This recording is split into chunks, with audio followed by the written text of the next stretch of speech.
I first started seeing those ads 2 years ago, portraying women that are in distress and are getting shamed, and I was the one to save them. And at first I thought, okay, this is just another advertising tactic that is making me download a game, so I will ignore it. And I scrolled past through it. And I just forgot about it, until this year. Until I was the target audience for these advertisements again. Now, however, it was much more than that. It was girls that were getting dumped, embarrassed in front of people, in front of their boyfriends or their mother-in-laws, and just getting full-on shamed and roasted. Mothers-in-law and boyfriends were yelling, "You are not enough! You are not pretty enough! You are disgusting!" and making these girls cry. And these girls were getting waxed, shaved, and dressed, but not to impress, but to be embarrassed again. These were Project Makeover ads that were sending messages to girls and women that they are not enough. They are not pretty enough if they're not waxed, shaved, with a new haircut, with new clothes, with new makeup, everything fully fixed.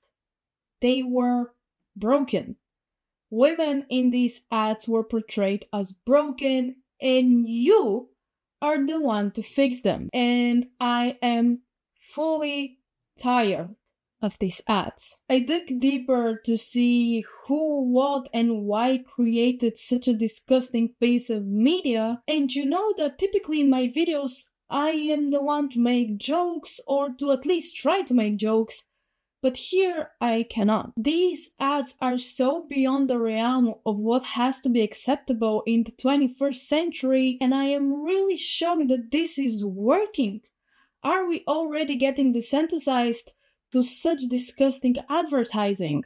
For the answers of all of these questions, let's just dive deep.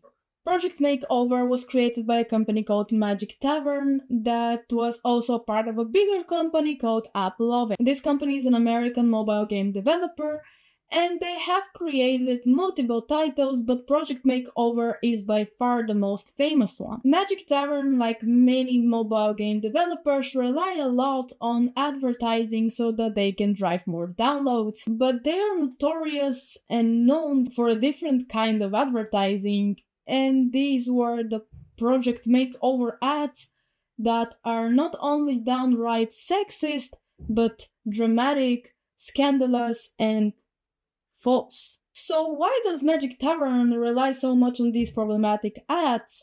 Well, the short answer is it gets more downloads. All of this is a part of a strategy called disruptive advertising. Disruptive advertising is designed so that it can break your routine, make you look, and potentially get what they are advertising you to get. For Magic Tavern, the formula seems to be the more problematic, the better. And in these ads, you see women put into a situation where they have to change so that they can be accepted and loved. Women were seen as outcasts until the moment they were fixed, until the moment they were transformed, until the moment they were reborn. However, to make it even more shocking and to make you be on the side of the person that is actually dumping the girl or shaming her, they're making her do disgusting things that women should not be doing, like farting or not shaving or smelling. Can you imagine this? These scenarios use shock value to make you watch, and it works. It's actually really effective. Think about it. Have you watched something just because it was cringe, disgusting, or, I don't know, seen as disturbing? And that's the psychology behind the disruptive advertising Project Makeover is making. And to show you that the problem is not inherently into the fact that this is disruptive advertising, but only on the agenda Project Makeover is trying to put. But I want to show you that disruptive advertising can also be used in a really nice way and to not be disgusting, so that you don't just get a negative view of advertising as a whole. For example, IKEA in Canada created a really good disruptive advertising campaign in Spotify. For a month, they bought the playlists on Spotify that were being used by young parents to make their children fall asleep faster. So they bought the advertisements in these sleeping playlists and they made their own ads that were disruptive in a really nice way. They were actually helping the parents. So for them to not break up the sleep pattern of the baby, they were making advertisements that were really quiet. They were of people whispering and not screaming promotions. And also this created a really good relationship between the parents and IKEA, because the quiet advertisements first didn't wake up the baby, and second actually advertised something a parent would need. For example, a pillow because they were tired of trying to get this baby to sleep, or something else that is just a common necessity in a household of young families. It was extremely well thought out, as they considered a lot of things, as for example the sleeping pattern of the baby, so that they know exactly when to put the advertisements so that it doesn't wake up the baby.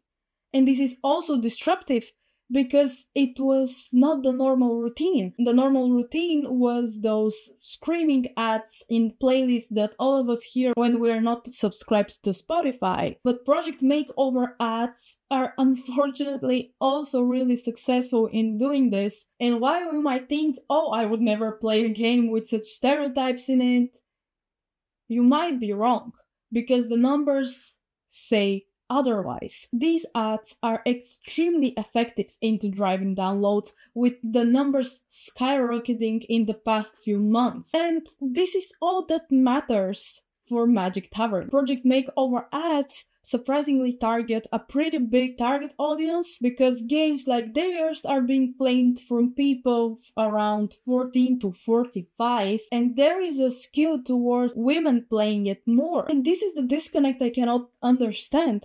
Why can women play this game that portrays them in such a disgusting way, using stereotypes that have been damaging to women for such a long time? But as I looked more into it, I kind of started to understand why. You see, if you look at the trends that are going for girls, like, oh, I'm a girl's girl, oh, I'll always help a girl out, you would understand that when you see a girl character getting shamed and getting scrutinized for what she is, you would help her. You, as a woman, would help her because you know what it's like to be shamed like this. So you help her. You download the game and you do that. But this is playing with your emotions. This is playing with women's emotions and trauma throughout the years, about meeting social standards about your appearance, about how you should act. And then this chain continues with the younger people that are playing this game, as unconsciously they are absorbing this agenda. And yeah, these ads are also harmful towards men, also portraying men in either a view of a lustful human being that just wants physical pleasure and cannot fathom being with a girl that smells, or as an abusive partner. And this is making people more divided, talking about gender roles, where we should actually be sticking together and helping each other out, as the first thing we are is humans. And this is also harmful for the small boys that are watching this ad, as it is showing them unconsciously that a woman is not lovable if she's not in those standards,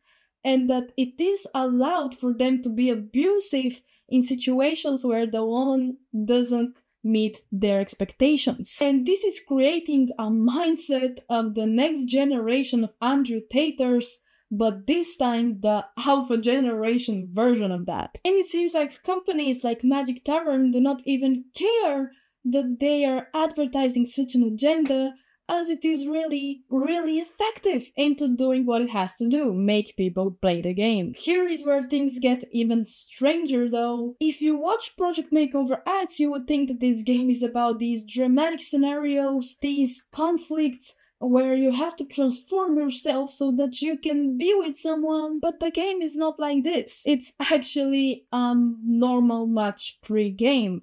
It's as tame as it can get, yet the advertisements are showing something completely different. Don't mind my sick voice. But while editing this video, I opened my phone and I saw this Project Makeover ad again. So now it seems like they're not false advertising, finally. They are showing that it is a match 3 game. Who needs these scenarios for a match 3 game? It's just a puzzle game with an ad campaign that is so outrageous, you just get lost into the confusion of it all. Is it a match 3 game? Is it something scandalous? You don't know until you download. But here is another problem I have with this. If companies like Magic Tavern are getting away with such advertisements, what can we expect in the future of advertising? If people are continuing to consume this kind of media and for it to be successful, what are the ads in the future going to look like? If this is what makes us click, what is going to make us click then? They are sending a harmful agenda, but also making our brains feel comfortable with it. We are showing advertisers in the future that this is working. So what is going to happen with actually thoughtful advertisers, as I mentioned in the IKEA advertisements, when they are being pushed by companies to do this? What is going to happen then? What are we going to see then? And where will the boundary be put as to this is unethical, this is not okay? And we have a say in this. We are the one watching it, we're the one downloading it. So if we stop consuming this kind of media, and if we stop downloading games with such advertising campaigns, we are either going to make them stop do this, or at least just have an opinion, to not just stare at something and consume it mindlessly. And ads like these are not just awkward and cringe and wow disturbing, they are damaging. They are damaging to the new generation that is consuming them. We can call out companies like Magic Tower and tell them that we are not buying this product because of this ad campaign and demand better from them. If they want to sell us a makeover game, that's fine. When I was a kid, I loved makeover games, but not with such ads. So yeah, this was my rant about Project Makeover ads. And if you're also fed up with those ads, you can always just report them or just ignore them and show advertisers that they should not be doing this. However, and regardless, I am just a strange girl with strange interests, so subscribe.